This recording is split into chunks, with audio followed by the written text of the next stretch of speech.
বিএনপির নেতাকর্মী, অঙ্গ সংগঠন নেতাকর্মী দীর্ঘ 16 বছর এক অক্লান্ত পরিশ্রম এবং শেখ হাসিনার ফ্যাসিবাদী শাসনের কষাঘাতে জর্জরিত হয়েছে। কেউ জোরপূর্বক গুমের শিকার হয়েছে, কেউ বিচার বহির্ভূত হত্যার শিকার হয়েছে,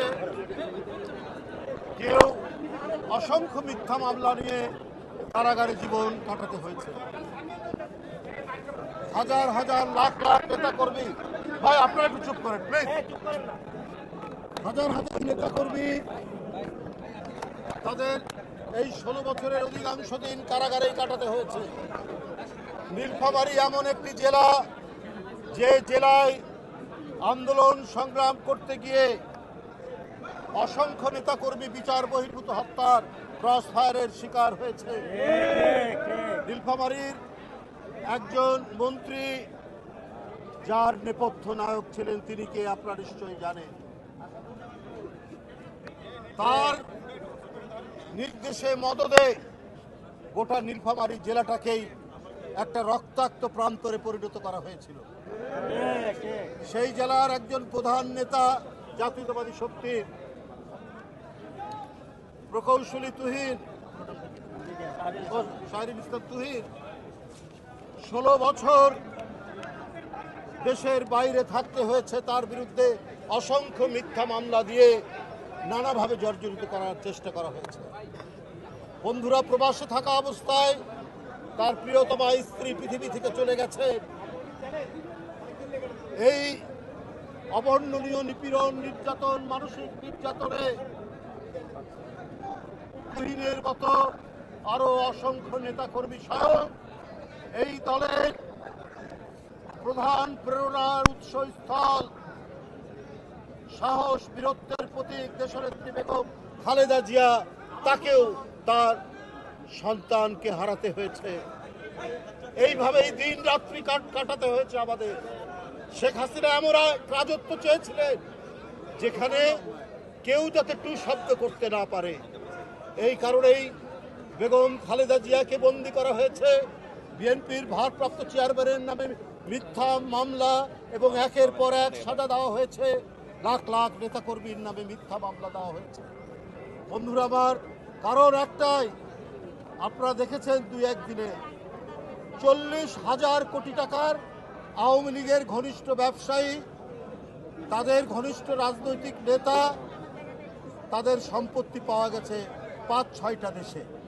40,000 একটা এনবিআর এর তদন্ত রিপোর্টের মাধ্যমে পাওয়া গেছে। তাহলে আরো যে কত লক্ষ কোটি টাকা পাচার করেছে। কথিত আছে 28 লক্ষ কোটি টাকা এই শেখ হাসিনার 15.5 বছর 16 বছরে পাচার করা হয়েছে। তাই বন্ধুরা আমার, এই দুঃশাসন জারি করেছিল বিএনপির নেতাকর্মীদেরকে অবর্ণনীয় জুলুম, নির্যাতন, নিষ্পেষণ, মিথ্যা মামলা, ক্রস ফায়ার এবং জোরপূর্বক গুমের মধ্যে দিয়ে, যাতে তারা দুর্বল হয়ে পড়ে। কিন্তু দেশনেত্রী বেগম খালেদা জিয়ার অটুট মনোবল এবং ভারপ্রাপ্ত চেয়ারম্যান জনাব তারেক রহমানের দৃঢ় নেতৃত্বে বাংলাদেশের জাতীয়তাবাদী দল এক অটুট বন্ধনে ঐক্যবদ্ধ থেকেছে, আমাদের কোনোভাবেই বিচ্যুত করতে পারেনি। বন্ধুরা আমার, এখন নানা কায়দায় দোসররা ঘাপটি মেরে বিভিন্ন জায়গায় অবস্থান করে দেশের ভিতরে নাশকতার চেষ্টা করছেন। তাদেরকে আবার মিলিটারি ট্রেনিং দেওয়ানোর ব্যবস্থা হচ্ছে। আপনারা দেখেছেন একজন গ্রেপ্তার হয়েছেন এই অভিযোগে। তাহলে তারা আরো কত কাজ করছেন, কত ধরনের কাজ করছেন। নির্বাচন, সবাই চায় যে আগামী ফেব্রুয়ারি মাসে যে নির্বাচন হবে রোজার আগে, সেটা অবাধ সুষ্ঠু নির্বাচন হবে। কিন্তু আওয়ামী লীগের আমলে 16,399 জন প্রাইমারি স্কুলের শিক্ষক দেওয়া হয়েছে। এর মধ্যে 55 থেকে 60% হচ্ছে আওয়ামী লীগের খাস, তাদের দলীয় লোকজন। এরা যদি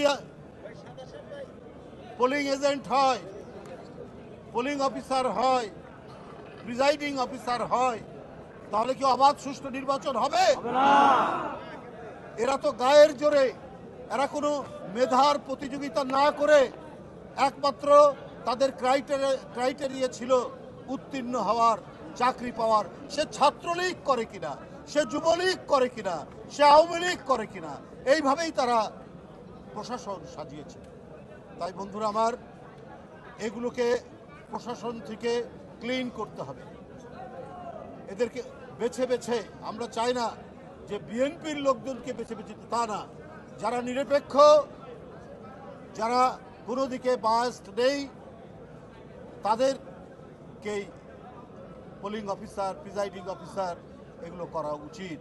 কারণ এই 15-16 বছরে প্রশাসন ছিল না, পুলিশ প্রশাসন ছিল না, এগুলো সব ছিল আওয়ামী লীগের ক্যাডার বাহিনী। এই ক্যাডার বাহিনী দিয়ে অবাধ সুষ্ঠু নির্বাচন হবে না। আমাদের দৃঢ় বিশ্বাস নির্বাচন কমিশনের প্রতি, তারা এইসব বিষয়ে মনোযোগ দিয়ে যাতে অবাধ সুষ্ঠু নির্বাচন, যাতে ভোটাররা ভোট কেন্দ্রে গিয়ে তাদের পছন্দসই ব্যক্তিকে ভোট দিতে পারে, সেই কাজটি তারা করবেন। আমি সেলিম এবং রুবেলের নেতৃত্বে নীলফামারী জেলা কমিটি, নতুন আহ্বায়ক কমিটি যেটা গঠিত হয়েছে, আমি তাদের সাফল্য কামনা করছি এবং তাদের নেতৃত্বে নীলফামারী জেলা কমিটি উত্তর ক্রমবর্ধমানভাবে তারা আরও বিকশিত লাভ করবে এবং আন্দোলন সংগ্রামে বিএনপির যে ভূমিকা নীলফামারী জেলায়, ঠিক আমাদের দেশ গঠনের ক্ষেত্রে এবং আগামী নির্বাচন থেকে শুরু করে অন্যান্য সকল রাজনৈতিক কর্মসূচিতে তারা সেই ধরনের মেধা, শ্রম দিয়ে জাতীয়তাবাদী দলকে গড়ে তুলবে, এই প্রত্যাশা রেখে আমি আমার বক্তব্য শেষ করছি।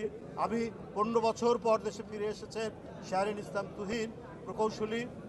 আমি তাকে অনেক ছোটবেলা থেকে চিনি, কারণ তারা রাজশাহী